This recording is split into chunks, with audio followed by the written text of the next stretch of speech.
Антибиотиктер 2019 жаңа коронавирустық аурудың алдын алуы және емдеуде тиімді бола ала ма? Жоқ.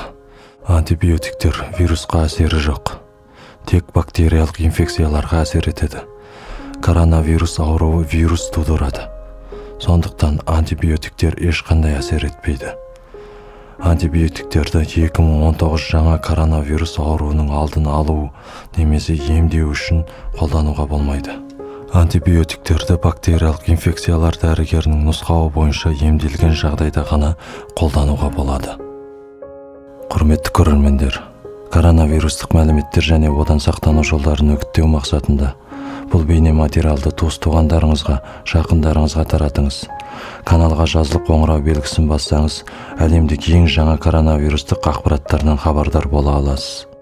Денсаулық зор байлық. Еліміз аман, жұртымыз тыныш болсын.